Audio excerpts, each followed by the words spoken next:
AP MRPS నాయకుడు దాసరి సువర్ణరాజు గారితో ఉన్నాము. దాసరి సువర్ణరాజు గారి పోరాటం వెనుకలో ఉన్న రహస్యాలు ఏంటి, ఆ పోరాటాల్లో ఆయన సాధించింది ఏంటి, ఇంతకీ దళితులపైన దాడులు ఎందుకు జరుగుతున్నాయి, ఆ దాడులను ఏ విధంగా ఎదుర్కొంటున్నారు అనేది వాళ్ళ మాటలు అడిగి తెలుసుకుందాం. సువర్ణరాజు గారు నమస్తే. నమస్తే అండి. బాగున్నారా? బాగున్నాను సార్, మీరు బాగున్నారా? బాగున్నాం. చాలా రోజులు కలిశారు, కానీ ఎక్కువగా దళితుల మీద దాడులు, ఈ దాడులను ఎవరు నివారించలేకపోతున్నారు. ఈ దాడులని నివారించడానికి ఏ మార్గము లేదా?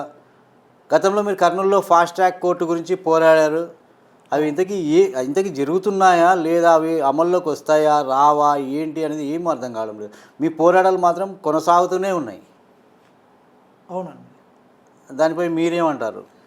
గతంలో మేము ఫాస్ట్ ట్రాక్ కోర్టు గురించి మాట్లాడటానికి, పోరాటం చేయడానికి ఎంఆర్పిఎస్ఎస్ రాష్ట్ర వర్కింగ్ ప్రెసిడెంట్ అయినటువంటి ఒక ఉద్యమకారుడు టిఎం రమేష్ని అత్యంత దారుణంగా సామాజిక న్యాయం కోసం పోరాటం చేసినటువంటి వ్యక్తిని క్రూరత్వంతో క్రూరంగా ఆలోచన చేసి ట్రాక్టర్తో గుద్దించి ఇనప రాడ్లతో కొట్టి తను చనిపోవటానికి గల ప్రధానమైనటువంటి కారణంలో ఒక మహిళ బిడ్డకి న్యాయం చేయటం కోసం చేసినటువంటి పోరాటంలో తనని బలి తీసుకున్నారు. ఇలాగా ఉద్యమకారులందరి మీద జరుగుతున్నటువంటి దాడుల మీద చంపినటువంటి వ్యక్తుల్ని అరెస్ట్ చేసి రిమాండ్కి పంపుతున్నారు.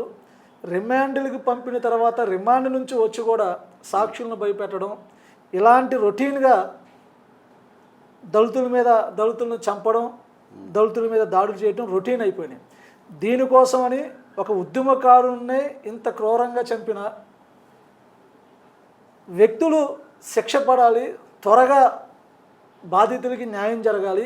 ఇటువంటి హత్యలు ఇంకొక హత్య జరగకుండా ఉండటం కోసం ఆ రోజు నాతో పాటు ఉన్నటువంటి మాదిగ సంఘాలు కూడా కొన్ని, బ్రహ్మయ్య కానీ, పేరుబోగ్ కానీ, సంజయ్ కానీ, మేము నలుగురం కలిసి టిఎం రమేష్ కేసు విషయంలో రాష్ట్ర వ్యాప్తంగా జనంలోకి తీసుకెళ్ళాం. ప్రభుత్వాన్ని కూడా ఈ దాడులు చేసిన వ్యక్తుల మీద ఇమీడియట్లీగా వాళ్ళకి శిక్ష ఖరారు చేయాలని ఫాస్ట్ ట్రాక్ కోర్టు ఏర్పాటు చేయమని చెప్పి చంద్రబాబు గారి ప్రభుత్వం మీద డిమాండ్ చేస్తూ రాష్ట్ర వ్యాప్తంగా పోరాటం చేయడం జరిగింది. ఇంతకీ అది ఆయనకు ఏమన్నా వినతి పత్రం ఇచ్చారా, లేకుంటే ప్రపోజ్ చేశారా లేదా అనేది? విజయవాడ వేదికగా రాజధాని ప్రాంతమైనటువంటి విజయవాడలో ధర్నా పెట్టేలా ప్రభుత్వానికి ఒక అల్టిమేట్ ఇచ్చాం. ఈ దాడులు చేసినటువంటి వ్యక్తిని అరెస్ట్ చేయటమే కాదు, అరెస్ట్ కాబడినటువంటి నిందితులు బెయిల్ మీద రాకుండా ఉండటం కోసం ఆ నిందితులందరినీ కూడా హత్య చేసినటువంటి వ్యక్తుల్ని ఉరిశిక్షగానే యావజ్జీవకార శిక్ష వేయాలనే ఉద్దేశంతో ఫాస్ట్ ట్రాక్ కోర్టు కోసం డిమాండ్తో చంద్రబాబును అడిగాం. ప్రభుత్వానికి ఒక హెచ్చరిక కూడా తెలియజేశాం. అయినా ప్రభుత్వం ఈ కేసుల మీద స్పందించకపోవటం, ఈ కేసు మీద హైకోర్టుకి వెళ్ళటం కూడా జరిగింది. తొందరలోనే హైకోర్టు ఫాస్ట్ ట్రాక్ కోర్టు మీద సమాధానం చెప్పింది కూడా ప్రజల ముందుకు తీసుకొని వస్తాం. ఓవరాల్గా చూస్తే, ఓవరాల్గా ఉమ్మడి ఆంధ్రప్రదేశ్ కావచ్చు, ఆంధ్రప్రదేశ్లోనే కావచ్చు, ఓవరాల్గా దళిత నాయకులు చాలామంది ఉన్నారు. కానీ ఎంతమంది ఉన్నా దళితులకు అనేది ఒక ప్రత్యేకమైన చట్టం కానీ, దళితులకు ఒక ప్రత్యేకమైన కోర్టు కానీ ఏమీ లేకుండా మీ పోరాటాలు మీరు కొనసాగిస్తూనే ఉన్నారు. అందులో పక్కాగా న్యాయం జరుగుతుందా లేదా అనేది మాత్రం తెలియడం లేదు. దళితుల మీద దాడులు జరిగిన ఎస్సీ ఎస్టీ అట్రాసిటీ యాక్టు ఈ దేశంలో ఉంది. ఎస్సీ ఎస్టీ అట్రాసిటీ యాక్ట్ ఈ దేశంలో ఉన్నా, అమలు అవుతున్నా సరే కొన్ని కేసుల్లో అట్రాసిటీ కేసులు కూడా స్టేషన్ బెయిల్ ఇచ్చి పంపడం, హత్య చేసినటువంటి వ్యక్తులు ధైర్యంగా ఒక 40 రోజులు 50 రోజుల్లోనే చంపిన తర్వాత రిమాండ్తో బయటకు వస్తున్నాము, కేసులు ఎన్నో సంవత్సరాలు పట్టిద్దని ఒక ఆలోచనతో ప్రభుత్వాలు కూడా దళితుల మీద దాడులు జరిగినప్పుడు చంపబడినటువంటి బాధితులకి భరోసా కల్పించడం కూడా విఫలమవుతూ ఉన్నారు. నిందితులు దీన్ని ఆసరా చేసుకుని రాజకీయ కోణంలో ఉన్నటువంటి వ్యక్తులు, రాజకీయ పలుకుబడి ఉన్నటువంటి వ్యక్తులు ఈ దాడులు చేసినప్పుడు వీళ్ళకి భయం అనేది లేకపోవడం వలన అరెస్ట్ అవుతున్నారు, అరెస్ట్ నుంచి బయటకు వస్తున్నాము, ఇక్కడ వరకు ఆలోచన ఉండటం వల్ల అత్యధికంగా దాడులు పెరిగిపోతూ ఉన్నాయి. ఒక దాడి జరిగినప్పుడు ప్రభుత్వం రెస్పాన్స్ అయ్యి ప్రభుత్వం బాధ్యత తీసుకొని చంపినటువంటి వ్యక్తుల మీద ఎవరైతే వాళ్ళ మీద కఠినంగా వ్యవహరించాలని ఒక్కసారి ఫాస్ట్ ట్రాక్ కోర్టు కనుక ఈ ఆంధ్రప్రదేశ్లో కనుక ప్రభుత్వం చొరవ తీసుకొని నియమించగలిగితే ఈ హత్యలు చేయడానికి కూడా భయపడతారు. అంటే ఇప్పుడు మీ ఎస్సీ ఎస్టీ వీళ్ళకు అంటే మీ దళితులకు ఉన్నది ఒకే ఒక ఆయుధం అంటే ఎస్సీ ఎస్టీ అట్రాసిటీ కేసు అదొక్కటే. ఆ ఒక్కదాని నుంచి తప్ప మీరు సేవ్ అవుతున్నారు. ఇంకా వేరే ఎటువంటి సేఫ్టీ కానీ సెక్యూరిటీ కానీ ఎటువంటి ఏమీ లేవు. అట్రాసిటీ కేసుల వల్ల వచ్చే నష్టపరిహారం, మనిషి ప్రాణం పోయిన తర్వాత వచ్చే 8,25,000 రూపాయల నష్టపరిహారం, ఆ 8,25,000 రూపాయల నష్టపరిహారంతో పాటు ఒక భూమి, ఒక ఉద్యోగం, అట్రాసిటీ బాధితులు రావాల్సిన ఈ అమౌంట్లు మొత్తం కూడా ప్రభుత్వం ఇస్తుంది కదా అనే ఆలోచనతో ఉన్నారు తప్ప నిందితులు శిక్ష పడే విధానంలో ఆలోచనలోకి ప్రభుత్వాలు చొరవ తీసుకోవట్లేదు. అవి కూడా ఇస్తున్నారు ఇంతకీ. అవి కూడా చాలామందికి అందులో ఉన్నటువంటి ఫస్ట్ ఒక హాఫ్ అమౌంట్ రావటం, ఎఫ్ఐఆర్ అయిన తర్వాత వచ్చే అమౌంట్ రావటం, ఆ తర్వాత కేసు పూర్తవ్వాలి, మధ్యలో ఛార్జ్ షీట్ వేసిన తర్వాత కూడా అమౌంట్ వస్తున్నాయి అనటం చాలా కేసుల్లో కూడా పెండింగ్లో ఉన్నాయి. ఉద్యోగాలు రావడంలో కూడా పెండింగ్లో ఉన్నాయి. భూమి ఇవ్వడంలో కూడా కొంతమందికి భూమి వచ్చినాయి, కొంతమందికి భూములు రాకుండా కూడా ఉన్నాయి. ఈ హత్య కేసుల్లో బాధితులకి ఎఫ్ఐఆర్ కట్టిన తర్వాత వస్తున్నటువంటి 4,25,000 రూపాయల అమౌంట్ అయితే మిగతా రిమైనింగ్ అమౌంట్ రావడానికి డిలే అవుతుంది. అలాగే వాళ్ళకి ఉద్యోగం రావడంలో డిలే అవుతుంది. చాలామంది కూడా బాధితుల కుటుంబాల్లోకి ఉద్యోగాలు రాకుండా ఇప్పటికీ తిరుగుతూనే ఉన్నారు. ఓకే, అంటే మీ ఎక్కువ శాతం ఏ డిపార్ట్మెంట్ అయినా కానీ సరే ఎక్కువ శాతం ఈ దళితుల పైన చూపిస్తున్న వివక్ష అంటే ఏదైతే సస్పెండ్ చేయడం కావచ్చు, కొంతమంది అంటే ఇంకొక డిపార్ట్మెంట్లో కొంతమందిని వీఆర్కి పంపించడం కావచ్చు, ఇవన్నీ దళితులు మాత్రమే ఎక్కువ ఉన్నారు. ఏ విషయమైనా కావచ్చు వీళ్ళని మాత్రమే పక్కన పెడుతున్నారు. మిగిలిన వాళ్ళని మళ్ళీ ఒక అంటే సస్పెన్షన్ ఎత్తేసి మళ్ళీ వాళ్ళని ఇంకొక రకంగా పంపించడం కానీ ఇంకొక డిపార్ట్మెంట్కి చేంజ్ చేయడం కానీ జరుగుతుంది. కానీ దళితులకు మాత్రం ఎటువంటి న్యాయం జరుగుతుందంటారు? ఎంత పెద్ద ఉద్యోగస్తుడైనా, ఒక ఐఏఎస్ ఆఫీసర్ అయినా, ఐపీఎస్ ఆఫీసర్ అయినా, ఒక ఆర్డీఓ అయినా, ఒక ఎంఆర్ఓ అయినా, ఒక ప్యూన్ అయినా సరే షెడ్యూల్ క్యాస్ట్కి సంబంధించిన వ్యక్తులు, షెడ్యూల్ ట్రైబుల్కి సంబంధించిన వ్యక్తుల మీద వివక్షత ఆ పై అధికారులు చూపిస్తూనే ఉన్నారు. అది ఇప్పటికీ అలా కొనసాగుతూనే ఉంది. వీళ్ళకంటూ ఒక బలమైనటువంటి శక్తి, రాజకీయ శక్తి అనేది లేకపోవడం వల్ల ఆ యొక్క సామాజిక వర్గంతో ఉన్నటువంటి వ్యక్తులతో పోటీ పడడంలో ఇప్పటికీ బలహీనంగానే మనం కనబడతా ఉన్నాం. అంటే రాజకీయం సపోర్టు అంటే ఏ పార్టీ అయితే దళితులకు ఎక్కువగా న్యాయం చేసిందంటారు? ఏ ప్రభుత్వాలు వచ్చినా రాజ్యాంగం, భారతదేశ రాజ్యాంగాన్ని అమలుపరిచే విధానంలో దళితులు వెళ్ళినప్పుడే మాకు న్యాయం జరిగినట్టు. అంతే. అంటే ఎట్లా? భారతదేశ రాజ్యాంగంలో ఉన్నటువంటి ఆర్టికల్స్ మొత్తాన్ని మేము అమలు చేసే విధానంలోకి ఏ రోజైతే వెళ్తామో ఆ రోజు మేము న్యాయం చేసిన వాళ్ళు అవుతాం. అంతే. అంటే ఏ పార్టీ రాజకీయంగా మాకు రిజర్వ్ స్థానాల వల్ల సీట్లు వస్తున్నాయి తప్ప 175 నియోజకవర్గాలు ఈ ఆంధ్ర రాష్ట్రంలో ఉంటే 175 నియోజకవర్గాల్లో రిజర్వ్ సీట్లు 29 మాత్రమే పరిమితం అయ్యాం. ఎప్పుడైతే రాజ్యాంగాన్ని మేము వాడుకోగలే స్థాయికి మేము వెళ్తామో ఆ రోజు మాకు స్వతంత్రం వచ్చినట్టు, పూర్తి స్వతంత్రం వచ్చినట్టు, రాజ్యాంగాన్ని మేము అమలుపరిచే విధానంలోకి మేము వెళ్ళినట్టు. అప్పుడు దాకా ఈ రాజకీయ నాయకులు కానీ ఈ పార్టీలన్నీ కూడా మాకు ఆ రిజర్వేషన్ వల్ల వస్తున్నాయి తప్ప మమ్మల్ని గుర్తించి మాకే ఇచ్చేటువంటి పార్టీలు ఎక్కడా కనపడలేదు. మిమ్మల్ని గుర్తించడం కాదు, అసలు యాక్చువల్గా మాకు మీ దళితుల ఓట్లే అవసరం లేదనేసి కొంతమంది నాయకులు అంటున్నారు. అది సవాలు కూడా విసిరారు. దాని పట్ల మీరేమంటారు? కొంతమంది నాయకులు కాదు, ప్రస్తుతం ఉన్నటువంటి వ్యక్తి రఘురామకృష్ణరాజు గారు గౌరవనీయులు, ఆయన దళితుల ఓట్లు వద్దన్నారు. మరి దళితుల ఓట్లు లేకుండా దళిత సామాజిక వర్గమైనటువంటి ఎక్కువ ఓట్లు ఉన్నటువంటి ప్రాంతం, ఆ ప్రాంతంలో దళితుల ఓట్లు వద్దని, దళితులే మాకు అవసరమే లేదని చెప్పినటువంటి వ్యక్తి, దాని గురించి తెలుగుదేశం పార్టీలో ఉన్నటువంటి నాయకులు కానీ, మా ఎస్సీలు కానీ, ఎస్సీ ఎమ్మెల్యేలు కానీ, మా ఎస్సీ ప్రతినిధులు కానీ కనీసం స్పందించకపోవటం కూడా చాలా ఆశ్చర్యకరమైనటువంటి అంశం. బాబాసాహెబ్ అంబేద్కర్ రాజ్యాంగం హక్కుల ద్వారా కల్పించినటువంటి హక్కుల ద్వారా రిజర్వ్ స్థానాల్లో పోటీ చేసి గెలిచిన మీరు మనల్ని ఇంత తక్కువగా మాట్లాడుతున్నటువంటి వ్యక్తి గురించి కనీస స్పందించకపోవటం కూడా దళితులను మోసం చేసినట్టే. దళిత ఓటు బ్యాంకు లేకుండా ఏ రాజకీయ నాయకుడు కూడా గెలుపోవటంలో దళితులది ప్రధానమైనటువంటి ఓటు. ఈరోజు అంబేద్కర్ గారు ఆ ఓటు మాకు ఇచ్చాడు కాబట్టే ఏ నాయకుడైనా ఏ పార్టీలైనా ఎంత పెద్ద లీడర్ అయినా సరే ఆ ఓటు సమయంలో మమ్మల్ని గుర్తిస్తారు తప్ప మిగిలినటువంటి సమయాల్లో గుర్తించే అవకాశం లేదు. రాజకీయంగా ఇద్దరు ముగ్గురికి న్యాయం చేసి అధిక పదవులు ఇచ్చినా సరే ఈ రాష్ట్రంలో ఉన్నటువంటి దళిత సమాజ వర్గాన్ని మొత్తాన్ని ఉద్ధరించినట్టు కాదని కూడా స్పష్టంగా తెలియజేస్తున్నాం. అంటే మీ దళిత ఓట్లే నాకు అవసరం లేదు అని అన్న వ్యక్తి ఈరోజు హ్యాపీగా ఉన్నారు. కానీ ఇదే దళితులు మీరు కూడా మాకు అవసరం లేదు అని మేము వేయము అని మాత్రం ఎవరు అనలేకపోతున్నారు. జాతీయ ఎంఆర్పిఎస్ నాయకులు కావచ్చు, రకరకాల నాయకులు అందరు ఉన్నారు కదా, ఎవరు ఎందుకు స్పందించడం లేదు? అందరూ స్పందించారు.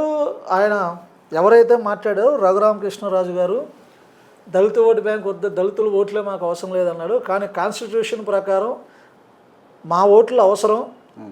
నిజంగా ఆయనకి దమ్ము ధైర్యం ఉంటే రాజీనామా చేసి దళిత ఓట్లు మాకు వద్దు అని ప్రత్యక్షంగా ఎలక్షన్లు రమ్మను, ఏ దళితు నిలబడినా గెలుస్తాడు అక్కడ ఆయన మీద.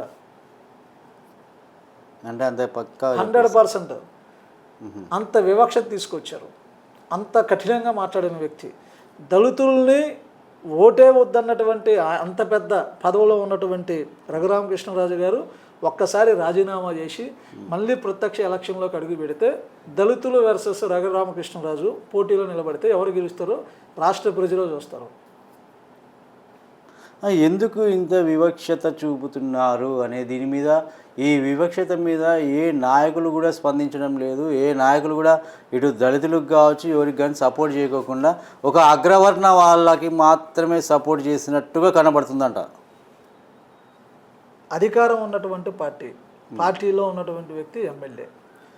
కనీసం అధికార బలం అధికారంలో ఉన్నటువంటి దళిత ఎమ్మెల్యేలు కూడా దీని మీద స్పందించాల.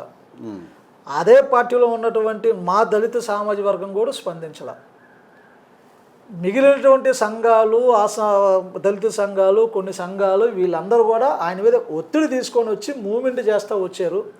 అతను క్షమాపణ అడుగుతూ ఉన్నారు. ఈ రోజుకి ఆయన దాని గురించి క్షమాపణ కోరకపోవడం, దళితుల గురించి ప్రస్తావన వేరే రకంగా తీసుకెళ్తూ ఉన్నాడు తప్ప దళిత ఓటు బ్యాంకు వద్దని రేపు రాబోయే ఎలక్షన్లో తెలుగుదేశం పార్టీ స్టాండ్ కూడా దళిత ఓట్లు వద్దని బయటికి రమ్మనండి, వస్తారేమో, ఎవరు రారు. అలాంటప్పుడు ఆయన మాటల్ని కట్టడి చేయాల్సిన బాధ్యత ఉంది. ఈరోజు కుల వివక్షత ఏ విధంగా గతంలో ఎదుర్కొన్నామో అదే విధానంలో ఒక అధికారం ఇచ్చినటువంటి ఒక ఎమ్మెల్యే అదే నియోజకవర్గంలో ఉన్న దళితుల్ని ఇంత శోభకు గురి చేయడం నా జీవితంలో నేను మొదటిసారి చూడటం. అంటే దళితుల పైన కక్ష ఎందుకు అని ఆయన మాకున్నటువంటి ఒకటే బలం, ఓటు అనే ఆయుధం. ఆ ఓటు అనే ఆయుధంతో ఆయన మెడలు ఉంచడం గ్యారెంటీ. దళితుల పైన ఎందుకు ఆయన అంత కక్ష పెంచుకోవాల్సి వచ్చిందని? దళితుల యొక్క స్థితిగతులు పెరుగుతూ ఉండి ఆ నియోజకవర్గంలో దళితులు చూసి ఓర్వలేకపోయి ఉండొచ్చు, వాళ్ళ మీద కక్ష కట్టి ఉండొచ్చు, నా ముందు వీళ్ళు తిరుగుతారని ఆలోచన వచ్చి ఉండొచ్చు. ఆయన ఆలోచనలు ఎలా ఉన్నాయో తెలియదు. కానీ ఆయన మాట్లాడే మాటలను బట్టి పూర్తిగా వ్యతిరేకిస్తూనే ఉన్నాము. దళితులందరూ కూడా ఒక స్టాండ్ తీసుకునే ఉన్నారు. ఈసారి ఖచ్చితంగా రఘురామకృష్ణరాజును ఓడగొడటానికి దళితులు పెద్ద ఎత్తున కూర్చుంటారు అక్కడ. మన పద్మశ్రీ జాతీయ నాయకుడు, ఎంఆర్పిఎస్ జాతీయ నాయకుడు దీనిపై ఎందుకు స్పందించలేదంటారు? దళిత క్రైస్తవుల సభలో రఘురామకృష్ణరాజు మాట్లాడిన మాటలకి స్పందించినట్టున్నాడు. అంతే అంటారా? స్పందించినట్టున్నారు. స్పందించాడు, మీడియా ముందు మాట్లాడినట్టున్నాడు. దళిత నాయకుడు అంటే స్పందన అంటే మీరు చెప్పేది ఒక క్లారిటీ, అంటే ఒక క్లారిటీగా లేదన్నట్టు. అంటే స్పందించినట్టున్నారా, స్పందించారా లేదా, ఇంతకీ ఏంటి అనేది అర్థం కావాలండి. ఇప్పుడు స్పందించాలంటే ఈ రాష్ట్రంలో ఉన్నటువంటి దళితులంతా రఘురామకృష్ణ మాటల్ని వ్యతిరేకిస్తూ రాష్ట్రాన్ని స్తంభింపజేయాలి. అది చేయలేకపోయాం కదా. అందులో మా అందరి తప్పులు కూడా ఉన్నాయి. అదే మీ అందరి తప్పులు ఉన్నాయి. అందులో జాతీయ నాయకుడు, ఎంఆర్పిఎస్ పద్మశ్రీ అవార్డు పొందినటువంటి ఒక ముఖ్య వ్యక్తి కూడా నేడు స్పందించకపోవడానికి కారణం ఏంటి అని మీడియా ముందు ఖండించాడు. మీడియా ముందు ఖండన అనేది ఇప్పుడు మిమ్మల్ని ఇప్పుడు జాతీయ నాయకుడిని కావచ్చు, ఏపీ ఎంఆర్పిఎస్ నాయకుడిగా దాసరి సువర్ణరాజు గారు కావచ్చు, మీడియా ముందర వచ్చి ఎవరైనా స్పందిస్తారు. అన్న ఏంటి ఇలా జరిగిందంటే ఒక 2 మాటలు మాట్లాడతారు. అంటే ఈ మీడియా ముందర మాటలకు మాత్రమే పరిమితమా, లేకుంటే చేతలకు ఏమైనా ఉందా లేదా అని? ఉండాలి, ఉండకుండా ఎందుకు ఉండిద్ది? ఉండాలి. ఆయన వర్షన్లో అన్న మీడియా ముందు మాట్లాడటం హెచ్చరిక చేశాడు. ఆ తర్వాత మళ్ళీ ఏం జరిగింది అనేది కూడా ఎవరికి క్లారిటీ లేదు. ఇప్పుడు ఇక నుంచి అయినా సరే రఘురామకృష్ణ సువర్ణరాజు గారు ఇప్పుడు ఒక మాట చెప్తున్నానండి, ఎవరైనా కానీ ఏ నాయకుడైనా కానీ నీకు మీడియా ముందర 2 నిమిషాలు మాట్లాడడం ఒకటే, అంటే మాటల వరకు మాత్రమేనా, లేకుంటే దాన్ని ఇప్పుడు వాళ్ళు చూస్తేనేమో పదే పదే చేస్తూనే ఉన్నారు. ఒక ధర్నాలు కావచ్చు, ఖండించడం కావచ్చు, దాని గురించి పోరాడడం కావచ్చు, ముఖ్యమంత్రితో మాట్లాడడం కావచ్చు, ఇవన్నీ చేస్తున్నారు. అంటే వాళ్ళ వర్షన్ వరకు వచ్చే లోపల అంటే మీరు ఎందుకు రాలేకపోతున్నారు అని. అరే ఈ రాష్ట్రంలో దాదాపు 15 నుంచి 16 మంది మాదిగ బిడ్డలు చంపబడ్డారు. ఒక్క కేసులో కూడా రాష్ట్ర ప్రభుత్వం ముఖ్యమంత్రి గారు కనీసం మాట్లాడినటువంటి పరిస్థితులు లేవు. మా హోంమంత్రి గారు కూడా కనీసం ఈ కేసుల మీద మాట్లాడాల బహిరంగంగా. ఒక హత్య జరిగినప్పుడు గవర్నమెంట్లో ఉన్నటువంటి మా ఎమ్మెల్యేలైనా, ప్రజాప్రతినిధులైనా, మా ఎస్సీ కమిషన్ అయినా, మా హోంమంత్రి అయినా, మా ముఖ్యమంత్రి గారైనా సరే ఆ హత్య కేసుల్లో మాట్లాడి ధైర్యం ఇచ్చుంటే ఇంకో హత్య కేసు జరుగుండేది కాదు. గతంలో జరిగాయి, అంతకుముందు జరిగాయని ఇప్పుడు జరుగుతున్నాయని ఆలోచనతో కనుక ఆలోచనకి వెళ్తే మా తలలో తెగి పడుతూ ఉంటాయి. కాబట్టి ప్రభుత్వంలో ఉన్నటువంటి మా ప్రజాప్రతినిధుల వైఫల్యం స్పష్టంగా కనబడుతుంది. గతంలో జరిగిన కొన్ని కేసులు తీసుకొని వచ్చి ఈరోజు ఇప్పటికీ మాట్లాడుతూ ఉన్నప్పుడు, ఇప్పుడు ఈ గవర్నమెంట్లో ఈ 2 సంవత్సరాల్లో 16 మందికి పైగా మాదిగ బిడ్డల్ని చంపబడి ఉంటే కనీసం వాటి గురించి మాట్లాడలేనటువంటి మా మాదిగ ప్రతినిధులు మరి వాళ్ళు ఎక్కడి నుంచి ప్రతినిధులుగా వచ్చారు, ఏ రిజర్వ్ స్థానం నుంచి ప్రతినిధులుగా వచ్చారో వాళ్ళే మా గురించి మాట్లాడకపోతే ఇంక ఈ కులాలకి ఎవరు భరోసా ఇస్తారు ఈ రాష్ట్రంలో? అంటే నేను అనడం ఏంటంటే, జాతీయ స్థాయిలో పేరొందిన మీ నాయకుడు, ఒక నాయకుడు అనే వాళ్ళు ఉన్నారు, మందకృష్ణ మాదిగ గారు ఉన్నారు. ఆయన ఎందుకు స్పందించడం లేదు? ఆయన ఎందుకు ఏ విషయాన్ని కూడా తీసుకోకుండా కేవలం కెమెరాకు మాత్రమే మీరు స్పందిస్తారా? కేవలం లేకుంటే ఇంకా మీరు అంటే రాష్ట్ర ప్రభుత్వానికి కావచ్చు, కేంద్ర ప్రభుత్వానికి కావచ్చు, ఈ లెవెల్లో కూడా పోయి పోరాటాలు చేసేది ఏమైనా ఉందా లేదా అని మేము అడిగేది ఒకటి. ఈరోజు చంద్రబాబు గారి గెలుపు కోసం ఆంధ్రప్రదేశ్లో ఎంఆర్పిఎస్ తెలుగుదేశం పార్టీ జెండా పట్టుకొని భుజాన వేసుకొని చంద్రబాబు గారి గెలుపులో ప్రధాన పాత్ర పోషించారు మాదిగలు. ఈ ప్రధాన పాత్ర పోషించినటువంటి మాదిగలు ఈరోజు చంపబడుతున్న, గ్రామ బహిష్కరణ అవుతున్న దిక్కుతోచని పరిస్థితిలో ఉన్నారు బాధితులు కానీ, ప్రజలు కానీ. ఎందుకు వీటిని మీద మేము రోడ్ల మీద పోరాటం చేయాలి, మాలాంటి వాళ్ళు రోడ్లు ఎక్కాలి, మీడియా ముందు మాట్లాడాలి, ధర్నాలు చేయాలి, కానీ వీటన్నిటిని సమస్య పరిష్కారం చేయడానికి ఈరోజు ముఖ్యమంత్రితో సన్నిహితంగా ఉన్న వ్యక్తి కృష్ణన్న లాంటి వ్యక్తి ముఖ్యమంత్రితో మాట్లాడవచ్చు. హోంమంత్రిని కూడా ఆ కేసులకు తీసుకొచ్చి అక్కడ కమిషన్ కూడా తీసుకొచ్చి కూర్చోబెట్టచ్చు. ఎక్కడో తెలంగాణలో ఉన్నటువంటి ఒక మాదిగ బిడ్డని లాకప్ డెత్ చేస్తే అక్కడికి కమిషన్ మొత్తాన్ని తీసుకొచ్చి దాదాపు 102 రోజుల పాటు అక్కడ పోరాటం చేస్తే ఈ హత్య కేసుల్లో కమిషన్ కానీ, హోంమంత్రిని కానీ ఆ కేసుల దగ్గరికి, ఆ బాధితుల దగ్గరికి తీసుకురాకపోవటం కూడా ఒక వైఫల్యమే. ఎందుకంటే గవర్నమెంట్లో గెలుపు ఓటములకి పక్కన పెడితే గెలుపుకి సహకరించినటువంటి ఎంఆర్పిఎస్ మాదిగలు ఈరోజు మాదిగల మీద దాడులు జరుగుతుంటే వాటి గురించి మాట్లాడినటువంటి వ్యక్తులు కనుమరి. రాష్ట్ర ప్రభుత్వాలు ఏవి కూడా నేడు దళితులకు సపోర్ట్ దక్కకపోవడానికి కారణం ఒకటే అని చెప్పి కొంతమంది నాయకులు అంటున్నారు. ఏంటి ఆ కారణం అంటే, దళితులు క్రైస్తవులుగా వెళ్ళడం, దీంతోనే ఈ ధోరణి వల్లనే, అంటే ఏదైతే కులము మతం ఉంది, ఈ కుల మతాల నుంచి అంటే దళిత క్రైస్తవులుగా మారడం వల్ల ఒక వివక్షత అనేది ఈ దళితుల మీద ఉన్నదానికంటే ఇప్పుడు ఇంకా రెట్టింపు అయిపోయి ఈ ఏదైతే గవర్నమెంట్లో అంటే రాష్ట్ర ప్రభుత్వం కావచ్చు, కేంద్ర ప్రభుత్వం కావచ్చు, ఈ క్రైస్తవ మతాన్ని చూపిస్తూ మొత్తానికి పూర్తిగానే దళితులపైన అణగదొక్కే పరిస్థితి వచ్చింది అని కొంతమంది నాయకులు అంటున్నారు. మీరేమంటారు? దళిత క్రైస్తవులది దళిత హిందువులది వేరు. మతం మారినా కులం మారదు. కుల వివక్షత అలాగే ఉంటుంది. క్రిస్టియన్లోకి వెళ్ళినా కూడా క్రిస్టియన్ మాదిగా క్రిస్టియన్ మాల, హిందూ ధర్మంలో హిందూ మాదిగా హిందూ మాల, హిందూ రెల్లి, క్రిస్టియన్ రెల్లి ఇలాగ ఉంటాయి. అంటే దళిత సమాజ వర్గం నుంచి క్రైస్తవ సమాజంలోకి వెళ్ళిన క్రైస్తవం అనేది ఒక మతం, ఒక నమ్మకం. ఆ క్రైస్తవ మతంలోకి వెళ్ళినంత మాత్రాన ఈ దళిత కులంలో పుట్టినటువంటి వ్యక్తికి ఉన్నటువంటి వివక్షతలు, అంటరానితనం, ఇవి రెండు క్రైస్తవ మతంలోకి వెళ్ళినా సరే ఇవి రెండు అక్కడ కూడా పోలా, ఆ వివక్షత అక్కడ కూడా కొనసాగుతూనే ఉంది. దళిత క్రైస్తవులు ఎస్సీ హోదా ప్రకటించాలనేది, అంటే క్రైస్తవ మతాన్ని ప్రకటించాలని కాదు పోరాటం. అక్కడ క్రైస్తవ మతాన్ని స్వీకరించినటువంటి దళితులను మాత్రమే దళితులుగా గుర్తించమనేదే పోరాటం.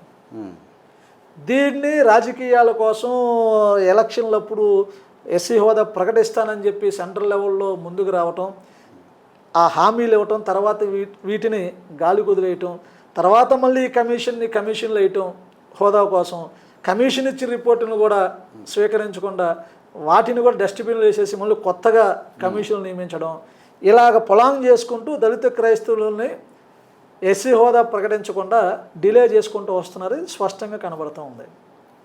అంటే సువర్ణరాజు గారు ఒక ఒక చిన్న వర్ణన, అంటే మతం అంటే ఏంటి, కులం అంటే ఏంటి, కులానికి మతానికి ఉన్న వ్యత్యాసం? హిందూ ధర్మంలో హిందూ ధర్మం అంటే హిందూ ధర్మం అంటారా లేకుంటే మతం అంటారా? హిందూ ధర్మం, అందరూ హిందువులు, అన్ని కులాలు కలిపి ఉన్నటువంటి భారతదేశంలో హిందూ ధర్మం, క్రైస్తవ మతం, ఇస్లాం మతం. హిందూ ధర్మంలో 4 వర్ణాలు, అంటే రాముడి కాలం నుంచి కృష్ణుడి కాలం నుంచి వచ్చినటువంటి వేదాల నుంచి కూడా వర్ణాలు, తల నుంచి బ్రాహ్మణులు, భుజాల నుంచి క్షత్రియులు, తొడల నుంచి వైశ్యులు, పాదాల నుండి శూద్రులు, ఇప్పుడు పంచములు. ఆ రోజు దేవుళ్ళు ఉన్నప్పుడు 4 వర్ణాలు అయితే ఈరోజు 5వ వర్ణం కూడా వచ్చింది. 5వ వర్ణమే పంచములు. ఈ పంచములు ఎక్కడి నుంచి వచ్చి మను అనేటువంటి మనుధర్మ శాస్త్రం ద్వారా పంచములు వచ్చారు. ఈ పంచములు ఎక్కడి నుంచి వచ్చారో కూడా ఎవరికి తెలియదు. ఈ పంచములుగా ఉన్నటువంటి ఎస్సీ ఎస్టీలు అంటే అంటరాను కులాలుగా, ఈ అంటరాను కులాలు విద్యకి, ఉద్యోగాలకి, సమాజానికి, ఆర్థికంగా అన్ని విధాలుగా మనుషులైనా సరే జంతువుల కంటే హీనంగా చూడబడినటువంటి ఈ కులాలని గుర్తించడం కోసం 1931లో హటన్ కమిషన్ ఈ దేశంలోకి వచ్చి జనగణనతో పాటు కులగణన కూడా మొదటిసారి జరిగింది మనకప్పుడు. ఆ కులగణన జరిగినప్పుడు షెడ్యూల్ కులాలను గుర్తించాలి. ఈ షెడ్యూల్ కులాలను గుర్తించే భాగంగా ఆ రోజు మొత్తం దేశమంతా తిరుగుతూ ఉన్నప్పుడు అంటరాని కులాలు, విద్యకు దూరంగా ఉన్నటువంటి కులాలు, సమాజానికి దూరంగా ఉన్నటువంటి కులాలు, ఆర్థికంగా వెనుకబడతనమైనటువంటి కులాలు మొత్తాన్ని కూడా గుర్తించే క్రమంలో హిందూ ధర్మాన్ని పాటిస్తూ హిందూ ధర్మం ప్రకారం కుల వివక్షత ఉందా అనేటటువంటి నిరూపణ ఏదైతే ఉందో దాని ప్రకారం ఈ కులాలను గుర్తిస్తూ ఈ కులాల్లో పుట్టి ఈ వివక్షత నుంచి పక్కకి వెళ్దామన్న ఆలోచనతో క్రైస్తవ మతం వైపు వెళ్ళి, అంటే బైబుల్ అందరూ సమానమే అని చెప్తుంది, ఇక్కడ నుంచి అక్కడికి వెళ్ళినా సరే మన సమానతతో ఉండొచ్చు అన్నటువంటి వెళ్ళినటువంటి ఈ దళితులందరూ కూడా ఆ క్రైస్తవ మతాన్ని స్వీకరించినా సరే వాళ్ళు అక్కడ వివక్షత పోవట్లేదనేది ఆ రోజు ఇచ్చినటువంటి హటన్ కమిషన్ గుర్తించాల.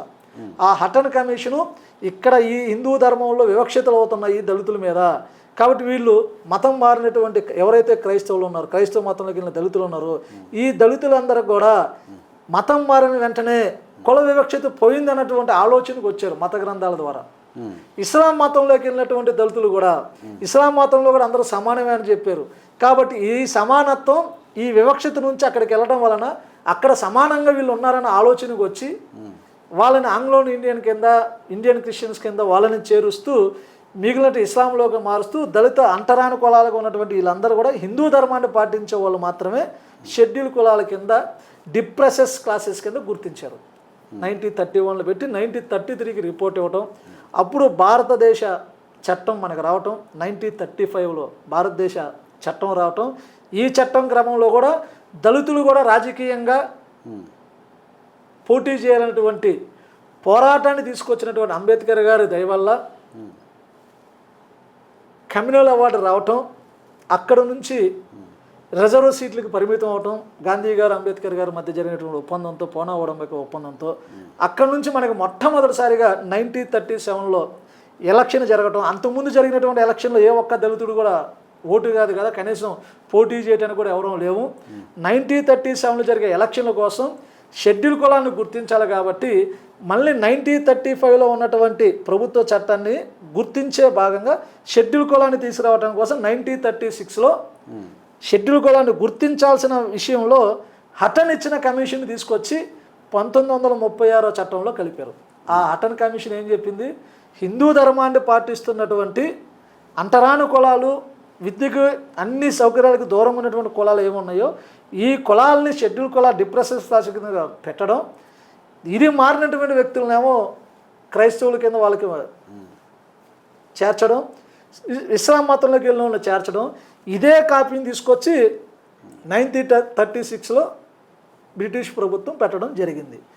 దీనిలో భాగంగానే 1937లో అంబేద్కర్ గారు రిజర్వ్ సీట్లు రావటం, 1500 మంది ఎమ్మెల్యేలు ఈ 11 ప్రావిన్సెస్, భారతదేశాన్ని 11 ప్రావిన్సెస్గా చూసినప్పుడు ఆ 11 ప్రావిన్సెస్లో పోటీకి వెళ్ళటం, ఈ పోటీలో ఇండిపెండెంట్గా డిప్రెసెస్ క్లాసెస్ నుంచి అంబేద్కర్ గారు పోటీ చేసి, పార్టీ పెట్టి పోటీ చేసి 15 మందిని గెలిచి చరిత్ర సృష్టించి మొట్టమొదటిసారిగా ఈ భారతదేశ గడ్డ మీద ఒక అడుగు దళితుల చేత రాజకీయంగా అడుగు వేయించింది అంబేద్కర్ గారు. అక్కడ జరిగినటువంటి తప్పిదాలు మొత్తం కూడా దేశానికి స్వతంత్రం వచ్చిన తర్వాత, అంబేద్కర్ రాజ్యాంగం రాసిన తర్వాత, రాజ్యాంగం రాస్తూ ఆర్టికల్ 341 ద్వారా షెడ్యూల్ కులాలను గుర్తించాలి. ఈ షెడ్యూల్ కులాలను గుర్తించే బాధ్యత రాష్ట్రపతి గారికి ఇవ్వటం, రాష్ట్రపతి గారు 1950 ఆర్డర్ని తీసుకొని వస్తూ షెడ్యూల్ కులాలని మళ్ళీ ఎంక్వైరీ చేయకుండా గత బ్రిటిష్ వాడు ఉన్నప్పుడు ఇచ్చినటువంటి ఈ రిపోర్ట్ని తీసుకొచ్చి కాజ్ 3 ప్రకారం హిందూ ధర్మంలో ఉండి అంటరాని కులాలు మాత్రమే షెడ్యూల్ కులాల కింద పరిగణిస్తామని చెప్పి ఆ పేజీ నెంబర్ 3లో పెట్టడం ఇక్కడ నుంచి మొదలైందండి. ఇక్కడ ఆర్టికల్ 14, ఆర్టికల్ 15, ఆర్టికల్ 25, ఆర్టికల్ 17 ఎక్కడో కూడా రాజ్యాంగం అందరూ సమానంగా చూడాలి, ఏ మతాన్నైనా స్వీకరించే అవకాశం ఈ దేశంలో పుట్టిన ప్రతి పౌరుడికి ఉంది, ప్రతి పౌరుడికి కూడా ఉంది, చట్టం ముందు అందరూ సమానమే. అంబేద్కర్ గారు కల్పించినటువంటి రాజ్యాంగ హక్కుల్ని తూట్లు పొడిచే విధానంగా 1950 ఆర్డర్ పేజ్ 3 అనేటువంటి అంశాన్ని తొలగించాలని ఈరోజు దేశవ్యాప్తంగా దళిత క్రైస్తవులు పోరాటం చేస్తూ ఉన్నారు. దీన్ని బేస్ చేసుకొని 1956లో 53లో కాకా కలేకర్ కమిషన్ నియమించడం, ఈ కాకా కలేకర్ కమిషన్ మళ్ళీ దేశవ్యాప్తంగా మొత్తం తిరగటం, సామాజికంగా వివక్ష ఎదుర్కొన్నటువంటి కులాలు ఇప్పటికీ ఉన్నాయి, వీళ్ళ ఆర్థిక పరిస్థితులు కూడా ఇంకా అప్పుడులాగా ఉన్నాయని గుర్తించి కమిషన్ రిపోర్ట్ ఇస్తే 1956లో జవహర్లాల్ నెహ్రూ గారు ప్రధానమంత్రిగా ఉన్నప్పుడు సిక్కు మతాన్ని కూడా ఎస్సీ హోదా ప్రకటించారు. ఆ ప్రకటించే క్రమంలోనే సిక్కు మతాన్ని ప్రకటించే క్రమంలో సిక్కు మతాన్ని సవరణ చేయాలి, అంటే ఆర్టికల్ 341 కాజ్ 2 సవరణ చేస్తూ హిందూ ధర్మం ఒకటే ఉంది 1950 ఆర్డర్లో. ఆ 1950 ఆర్డర్లో ఉన్నటువంటి హిందూ ధర్మంలో అంటే హిందూ దళితులైనటువంటి వ్యక్తులు వీళ్ళతో పాటు సిక్కు మతాన్ని కూడా యాడ్ చేశారు. అంటే హిందూ దళితులు, సిక్కులు వీళ్ళు ఈ 2 మతాలు కాకుండా ఏ మతాన్ని స్వీకరించినా ఎస్సీ హోదా రాదు. ఇక్కడ నుంచి 1956లో అంబేద్కర్ గారు మళ్ళీ బౌద్ధ మతం తీసుకున్న తర్వాత బౌద్ధులు కూడా వివక్షతలు, అంటరానితనం అన్ని దళితుల్లాగే వివక్షతలు కొనసాగుతున్నప్పుడు అక్కడి నుంచి వీళ్ళు పోరాటం చేస్తే 1990లో విపి సింగ్ గారు ప్రధానమంత్రిగా ఉన్నప్పుడు బౌద్ధ మతాన్ని కూడా ఎస్సీ హోదా ప్రకటించడం కోసం ఆర్టికల్ 341(2) సవరణ చేస్తూ దళితులు, హిందూ దళితులు, అలాగే సిక్కు, అలాగే బౌద్ధం ఈ 3 మతాలు తప్ప ఏ మతాన్ని స్వీకరించినా షెడ్యూల్ కులాలు పరిగణించమని చెప్పి ఈ సవరణ చేసి ఈ 3 పెట్టారు. ఈరోజు మిశ్రా కమిషన్ కానీ, దానికి ముందు మండల కమిషన్ కానీ, చాహర్ కమిటీ కానీ, అలాగే ఇప్పుడు వచ్చినటువంటి బాలకృష్ణ కమిషన్ రిపోర్ట్ ఇవే ఇంకా టైం ఉంది కాబట్టి దానికి ముందున్న కమిషన్లన్నీ కూడా దళిత క్రైస్తవులు ఎస్సీ హోదా ప్రకటించాలని మిశ్రా కమిషన్ 3 ఏళ్ల పాటు దేశమంతా విచారణ చేసి ఆ కమిషన్ రిపోర్ట్ ఇవ్వడం జరిగింది. ఆ కమిషన్ రిపోర్ట్ ఆధారంగానే నేడు బాలకృష్ణ కమిషన్ పాజిటివ్గా ఇచ్చినా నెగిటివ్గా ఇచ్చినా కేంద్ర ప్రభుత్వం గతంలో సిక్కు మతాన్ని బౌద్ధ మతాన్ని ఏ విధంగా అయితే సవరణ చేసి ఎస్సీ హోదా ప్రకటించారో అదే విధానంలో గతంలో ఇచ్చినటువంటి కమిషన్ రిపోర్ట్ల ఆధారంగా పార్లమెంట్లో చట్ట సవరణ చేసి దళిత క్రైస్తవులకి ఎస్సీ హోదా ప్రకటించాల్సిన బాధ్యత ఈరోజు బీజేపీ ప్రభుత్వం మీద ఉంది. ఓకే, అంటే ఇదే అంశాన్ని మీ జాతీయ నాయకుడు పద్మశ్రీ మందకృష్ణ మాది గారు ఏమైనా సమర్పించారంటారా? 200 పేజీలు పైగా బాలకృష్ణ కమిషన్కి ప్రజెంటేషన్ చేశానని చెప్పారు. అంటే మీరు వెళ్ళి ఇచ్చారు, అదైతే ఓకే. ఇంకా కొన్ని చాలా కొంతమంది 3 ఏళ్లలో ఎంతోమంది దళిత క్రైస్తవుల కోసం ఎస్సీ హోదా కావాలని అనేక మంది బాలకృష్ణ కమిషన్ అంటే క్రైస్తవ మతంలో ఉంటే ఎస్సీనా కాదని కదా 1950 ఆర్డర్లో హిందూ మతంలో ఉండి అంటరాని కులాలకు ఉన్నటువంటి వాళ్ళు మాత్రమే ఎస్సీలు. ఓకే, అంటే ఇప్పుడు మీ వివక్షత అంతా క్రైస్తవుల మీద క్రైస్తవులను టార్గెట్ చేస్తారు. క్రైస్తవ కాదు, క్రైస్తవ మతాన్ని స్వీకరించిన దళితుల గురించి మేము మాట్లాడుతున్నాం. క్రైస్తవ మతం గురించి మాట్లాడట్లా. ఆ మతంలో ఉన్న దళితులు మా బిడ్డే కదా, మా దళితుడే, మా కమ్యూనిటీయే. మతం వీళ్ళందరూ ఎందుకు మారాల్సి వచ్చిందని దానికి 1931 ముందు ఏం జరిగిందో మీకు చెప్పాను కదా. ఎందుకు అంటే వివక్షతకు అంటే ఇప్పుడు హిందువుగా దళితుడు ఉన్నారంటే వాళ్ళందరినీ అంటే క్రైస్తవ మతంలో ఉన్నటువంటి హిందువులంతా దళితులంతా హిందువులుగా మారితే వారికి దేవాలయాల్లో ప్రవేశాలు ఉన్నాయా? ఇప్పుడు మాకే లేవు.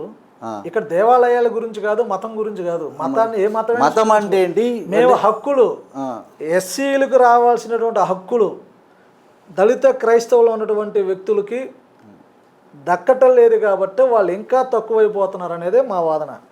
షెడ్యూల్ కులాలకి రావాల్సినటువంటి రిజర్వేషన్లు, షెడ్యూల్ కులాలకు వస్తున్నటువంటి రక్షణ చట్టం, అట్రాసిటీ చట్టం కానీ పథకాలు కానీ వీటన్నిటి కూడా ఎస్సీ క్రైస్తవులో ఉన్నటువంటి దళితులకి రావాలనేదే ఏజెండా.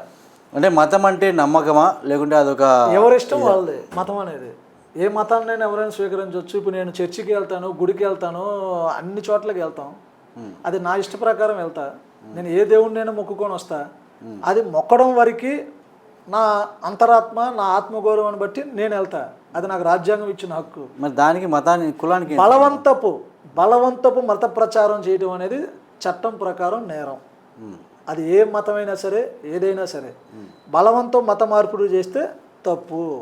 స్వచ్ఛందంగా నువ్వు ఏ మతంలోకి వెళ్ళినా అది తప్పు కాదు. ఇది సెక్యులర్ రాజ్యం మన దేశం. మరి కులాన్ని ఎందుకు అంటగడుతున్నారు? దానికి తరతరాలుగా వస్తున్నటువంటి కుల వివక్షత ఉంది కాబట్టి శూద్రులు అతిశూద్రులు, శూద్రులు అతిశూద్రులు, ఈ శూద్రులు అతిశూద్రులు కూడా పైన ఉన్నటువంటి 3 వర్ణాలకి పనిచేసే వాళ్ళమే తప్ప మాకంటూ మేము దేవుణ్ణి కూడా ప్రార్థించకూడదు, దేవుడితో మేము పూజలు చేయకూడదు, మేము మాట్లాడకూడదు. అటువంటి కులాలకి ఈరోజు భారత రాజ్యాంగం వచ్చినాక మాకు స్వేచ్ఛ స్వతంత్రాలు మొత్తం వచ్చాయి. ఇప్పుడు దళితుల పరిస్థితి ఏంటి అని అంటే ఒక పక్క క్రైస్తవ మతంగా మారితే అంటే వాళ్ళు క్రైస్తవులుగా మారి క్రైస్తవుల్ని అంటే ఒకరిని నమ్ముకుంటే వాళ్ళ విశ్వాసంతో వాళ్ళు అంటే వాళ్ళ నమ్మకంతో వాళ్ళు వెళ్తే కుల వివక్షత అంటే మీకు ఎస్సీ హోదా క్యాన్సిల్ అంటారు. సరే ఓకే, మేము అటు వెళ్ళకుండా హిందువులుగానే ఉంటాము అంటే ఇటు గుళ్ళకు వెళ్ళనీరు, ఇటు ఏమి చేయనీరు. ఇంతకీ ఏంటి దళితుల పరిస్థితి ఏంది అని? క్రైస్తవ మతానికి వెళ్ళటం వలన ఎస్సీ హోదా పోయిందని కాదు మా అంశం. బైబుల్ ప్రకారం అందరూ సమానమే. కానీ హిందూ ధర్మం ప్రకారం హిందూ ధర్మంలో వివక్షతలు ఉన్నాయి. వివక్షతలు ఉన్న వాళ్ళు మాత్రమే ఈ షెడ్యూల్ కులాలు. ఈ షెడ్యూల్ కులాలు పుట్టినోడు మరి క్రైస్తవులకి అయితే అక్కడ వివక్షత లేదు కదా, వాళ్ళు అందరూ సమానం అంటున్నారు కదా. కాబట్టి నువ్వు ఈ వివక్షతను నువ్వు బయటపడ్డావనే కోణంలో ఆలోచన చేసి వాళ్ళు ఎస్సీలు కాదని అన్నారు. చర్చికి వెళ్ళటం వలన, హిందూ గుళ్ళకి వెళ్ళటం వలన కాదు అక్కడ అంశం. ఆ మత గ్రంథాలను బట్టి జరిగింది. మత గ్రంథాలు ఏముందో దాన్ని బట్టి ఆ రోజు బ్రిటిష్ వాళ్ళు మన దగ్గర ఉన్నప్పుడు ఈ చట్టాన్ని తీసుకొని వచ్చారు. ఇప్పుడు మేమేమంటాం, రాజ్యాంగం మత గ్రంథాలను బట్టి రాజ్యాంగం కులాలను గుర్తించలా, మత గ్రంథాలను బట్టి కులాలను గుర్తించలా, మతాలను బట్టి కులాలను గుర్తించలా. అణచివేయబడినటువంటి కులాలు, సామాజికంగా ఆర్థికంగా వెనుకబడిన కులాలని షెడ్యూల్ కులాలుగా గుర్తించడానికి ఆర్టికల్ 341 అంబేద్కర్ రాజ్యాంగం ద్వారా అందించి రాష్ట్రపతి ఉత్తర్వుల ద్వారా మమ్మల్ని గుర్తించాలి. ఇది అంటే దళిత క్రైస్తవులకి ఇబ్బంది ఏం లేదంటారు. జరుగుతున్నాయి కదా. ఎస్సీ హోదా రానంతసేపు పథకాల విషయంలో ఈ అన్ని విషయాల్లో వాళ్ళు నష్టపోతూనే ఉన్నారు. మరి పోనీ దళితులు పక్కా హిందువుగా ఉంటే అటు వెళ్ళనీరు, అంటే ఆలయ ప్రవేశం లేదు, అక్కడ మంత్రాలు చదవలేము, ఏమీ చేయలేరు. ఇది మరి ఏంటి పరిస్థితి? క్రిస్టియన్స్ గుడికి వెళ్ళే దేవుడు ఇక్కడ ఉన్నటువంటి ఎస్సీ హిందువుల్లో పుట్టినట్టు మాకే గుడి ప్రవేశంలో రాయలసీమ జిల్లాల్లో అత్యధికంగా రామాలయంలోకి రానివ్వరు, ఆంజనేయుడి గుడిలోకి రానివ్వరు, శివాలయాలకు రానివ్వరు.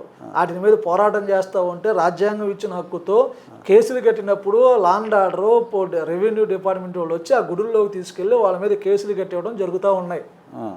ఈ వివక్షత ముందు వాళ్ళ యొక్క తలల్లో ఉన్నటువంటి ఆ పురుగుని నశింపజేయాలి. అంటే మొత్తానికి దళితులు టార్గెట్ అంటే ఏ ప్రభుత్వం వచ్చినా ఎవరున్నా కానీ అదే దళితుల మీదనే టార్గెట్. దళితుల మీద టార్గెటా, దళితుల మీద చిన్నచూప అనేది జరుగుతున్నటువంటి పరిణామాల్లో ఎదుర్కోవటానికి కావాల్సినటువంటి శక్తి ఉన్నా కూడా శక్తి లేని వాళ్ళలాగా నిలబడిపోయాం. ఏ రోజైతే దళితులందరం మాదంతా ఒకటే మాట ఒకటే ఓటు అని మేము నిలబడతామో, నిజమైనటువంటి అంబేద్కర్ వారసుల్లాగా మేము కూడా పక్క రాష్ట్రాల్లో దళితులు ఎంపీలుగా గెలిచి కేంద్ర మంత్రులుగా అవుతున్నారు పార్టీలు పెట్టి. ఈ రాష్ట్రాల్లో కనీసం ఒక సర్పంచ్కి కూడా నిలబడి పోటీ చేయలేని పరిస్థితిలో ఉన్నాం. ఏ రోజైతే నార్త్ ఇండియాలో మాదిరిగా సౌత్లో మాదిరిగా స్వచ్ఛందంగా మేమందరం గెలిచి కనీసం కొన్ని ఎమ్మెల్యేలు గెలవటానికైనా మేము ప్రయత్నం చేసి మేము గెలవగలిగితే చరిత్ర రాయటానికి, చరిత్రలో మా పేరు మాయి లిఖించడానికి ఒక అవకాశం ఈ రాష్ట్రంలో కల్పించాలి. దీనికోసం అందరం కూడా ఏకం అవ్వాల్సిన పరిస్థితులు వచ్చి ఉన్నాయి. అంటే గత నెలలో కొంతమంది నాయకులు ఏకంగా అంటే ఈ దళితుల ముక్కుమ్మడి సపోర్ట్ వల్ల కొంతమంది నాయకులు ముఖ్యమంత్రులే అయిపోయారు. ఇంకా కొన్ని రాష్ట్రాల్లో ముఖ్యమంత్రులు మంత్రులుగా కేంద్ర మంత్రులుగా అయ్యారు. ఎందుకు ఈ తెలుగు రాష్ట్రాలు రెండు ఈ విధంగానే పడిపోయాయని? ఓటు బ్యాంకు, ఓటు ఉన్న ఓటు చైతన్యం తీసుకురావడం విఫలమవుతున్నాం. ఇప్పుడు టికెట్లు ఇచ్చేది మేం కాదు, ఎలక్షన్లో పోటీ చేయడానికి వెళ్ళేది మేం కాదు. సరే, దళిత పార్టీలు ఉంటే దళిత పార్టీలను నమ్మేటువంటి పరిస్థితిలో జనం లేదు, ఆర్థికమైనటువంటి స్తోమత లేదు, ఆర్థికమైనటువంటి బలం లేదు. జనాభా పరంగా బలం ఉన్న ఆర్థిక బలహీనత వల్ల ఎదుగుతున్నటువంటి నాయకత్వం కూడా కింద స్థాయిలో నాయకత్వానికి సపోర్ట్ చేయకపోవడం వల్ల కింద ఉన్నటువంటి ఓటు అనేది మన ప్రజలకి మనం తెలియజేయనంత కాలం కూడా ఇలాంటి విషయాల్లో మేము వెనకబడతానే ఉంటాం. అంటే దళితులను కేవలం అంటే వాళ్ళ ప్రాణాలను సమర్పించుకొని కొంతమంది నాయకులుగా నిలబడిపోతున్నారు అనేది ఒక నాయకుడి ఇంటర్వ్యూలో నాకు చెప్పారు. ఆయన ఏమని అంటే మేము తెగబడిన తలకాయలు మాత్రమే, అంటే ఒక యుద్ధంలో కావచ్చు, అంటే స్వాతంత్ర సమరంలో కూడా దళితుల ప్రాణాలు పోగొట్టుకున్నారు, కానీ ప్రాణాలు పోగొట్టుకున్నటువంటి వాళ్ళ పేర్లు రావు బయటికి. కేవలం ఎవరైతే ముందుండి నడిపించినారో వాళ్ళ పేర్లు మాత్రం వస్తున్నాయి, కానీ తెగబడిన తలల ఘోషిస్తున్న రక్తము ఆ ప్రాణాల పేర్లు రావడం లేదు అంటున్నారు ఆయన. అంటే దళితులు మామూలు కేవలం అంటే వాళ్ళ యొక్క జీవితాన్ని పైనున్న వాళ్ళ కోసమని త్యాగం చేయడం ఒకటేనా?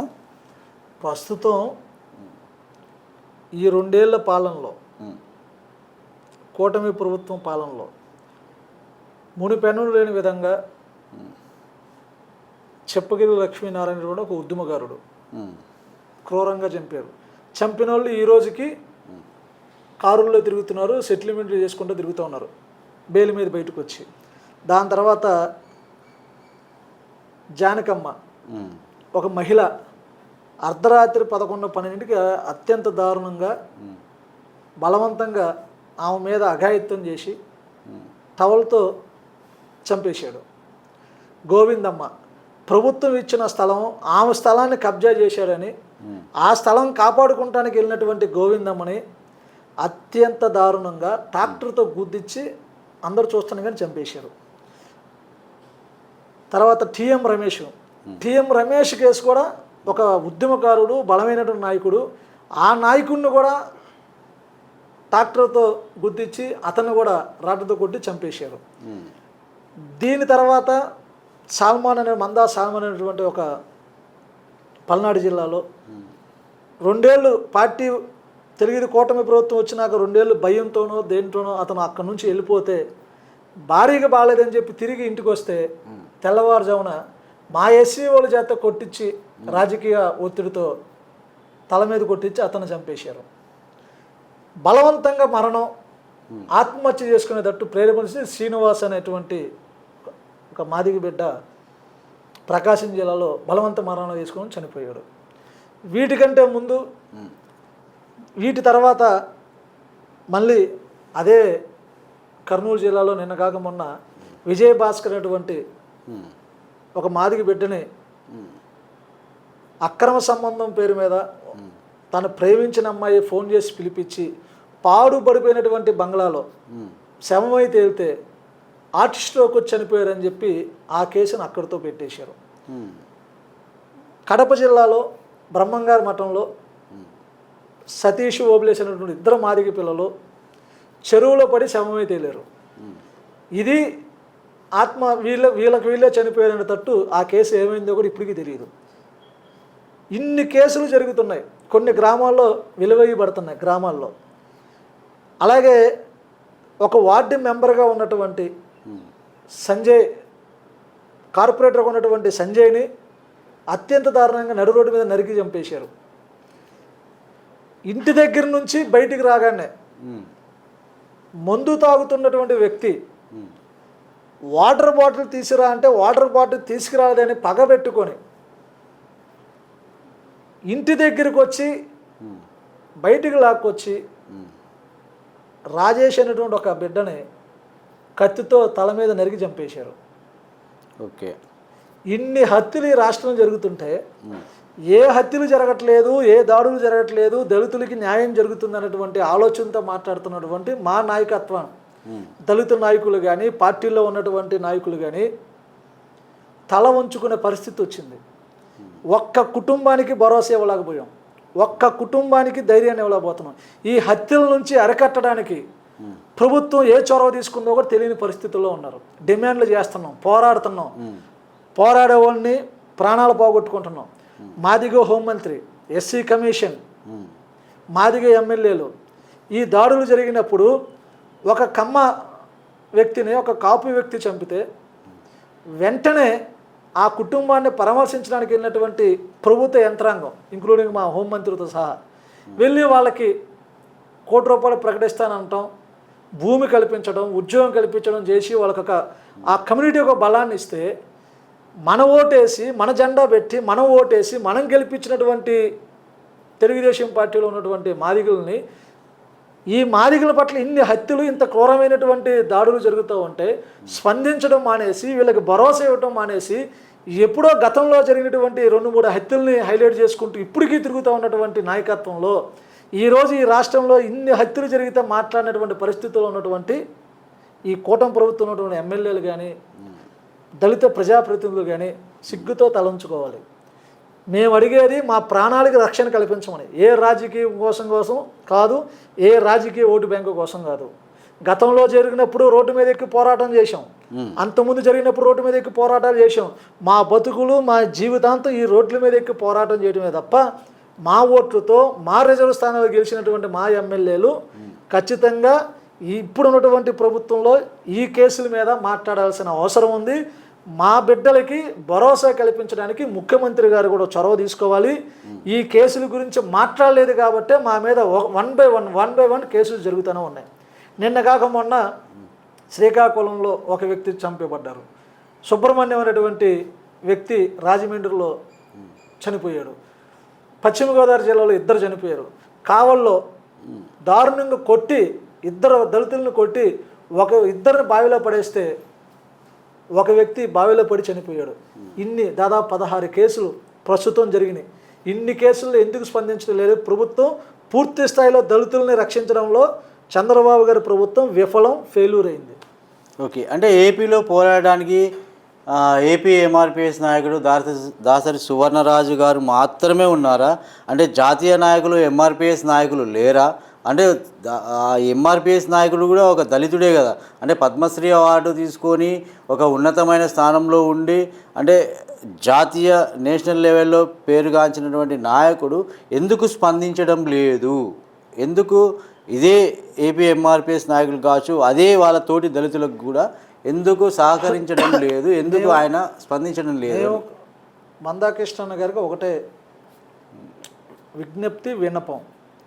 ఆంధ్రప్రదేశ్లో ఇన్ని దాడులు, ఇన్ని హత్యలు జరుగుతున్నాయి. ఈ దాడులు, హత్యలు మేము రోడ్ల మీద పోరాటం చేయడానికి మా శక్తి అక్కడ వరకే. మీ శక్తి ఒక రాష్ట్రాన్ని కదిలించేటువంటి శక్తి మీ దగ్గర ఉంది. ఒక ముఖ్యమంత్రికి పిలిపించుకొని మాట్లాడుకునే చనువు మీ దగ్గర ఉంది. ఒక హోంమంత్రి స్వచ్ఛందంగా మీ దగ్గరకు వచ్చి కూర్చొని మాట్లాడే శక్తి మీ దగ్గర ఉంది. రాష్ట్రంలో ఉన్నటువంటి ఎమ్మెల్యేలు కూడా, దళిత ఎమ్మెల్యేలు కూడా మీకు సన్నిహితంగానే ఉన్నారు. మీరు చెప్పేది వినే పరిస్థితులు ఉన్నారు. మరి ఇన్ని హత్యల్లో వీళ్ళెవరిని కూడా ఆ హత్యల గురించి ఎందుకు మాట్లాడించలేకపోయారు అనేది మా బాధ. తప్పకుండా మీరు ఈ దళితుల మీద జరుగుతున్నటువంటి దాడుల్లో అత్యధికంగా 99% మాదిగ బిడ్డలే చంపబడ్డారు. వీళ్ళని బాధిత కుటుంబాలకి రక్షణ కల్పించాల్సిన బాధ్యత, అలాగే ఇక మీదట ఇటువంటి దాడులు, హత్యలు జరగనీయకుండా చూసుకునేయాల్సిన బాధ్యత కూడా మనందరి మీద ఉంది. అలాగే కృష్ణన్న కూడా వీటిని దృష్టిలో పెట్టుకొని చంద్రబాబు గారితో, హోంమంత్రి గారితో, కమిషన్తో మాట్లాడి ఆ కేసులన్నీ కూడా న్యాయబద్ధంగా వాళ్ళకి ₹1 కోటి కూడా ఈ కుటుంబాలందరూ కూడా ప్రకటించే విధానంతో ఆయన పోరాటం చేయాలని చెప్పి అన్నకి విజ్ఞప్తి చేస్తున్నాం మీ ద్వారా. ఓకే, చివరగా దళితులకు అంటే మీ యొక్క ఉన్నటువంటి దళితులందరికీ, అంటే అది ఎంఆర్పిఎస్ కావచ్చు, ఏపీ ఎంఆర్పిఎస్ కావచ్చు, దళిత నాయకులు సంఘాలు కావచ్చు, అంటే డిఫరెంట్ ఉన్నాయి కాబట్టి వీళ్ళందరికీ చివరిగా మీరు ఇచ్చే సందేశం ఏంటంటారు? ప్రస్తుతం రాష్ట్రంలో అత్యధికంగా దాడులు, అత్యధికంగా చంపబట్టాలు, హత్యకు గురవటాలు, గ్రామ బహిష్కరణ జరుగుతూ ఉన్నాయి. వీటన్నిటిని అరికట్టడం కోసం ఏ ప్రభుత్వాలు వచ్చినా సరే మన గోడు ఇలాగే ఉండిద్ది, మనం ఇలాగే వెళ్తున్నాం. భవిష్యత్తులో అయినా సరే ఖచ్చితంగా మనమంతా ఏకమై మన ఓటు బలంతో అగ్రవర్ణ పార్టీలకి మన ఓటేందో, మన విలువేందో చూపిద్దామని కూడా అందరికీ తెలియజేసుకుంటున్నాం. సువర్ణరాజు గారు, ఓవరాల్గా చూస్తే ఈ దళితుల్లో అంటే అన్నీ ఉన్నాయి. దళిత బిడ్డలు అంటే మాదిగ కావచ్చు, మాల కావచ్చు, ఇంకా రకరకాలుగా ఉన్నాయి, ఇంకా చాలా ఉన్నాయి అంటున్నారు. ఈ అంతమందిలో కేవలం ఒక మాదిగని మాత్రమే ఎందుకు టార్గెట్ చేస్తున్నారని?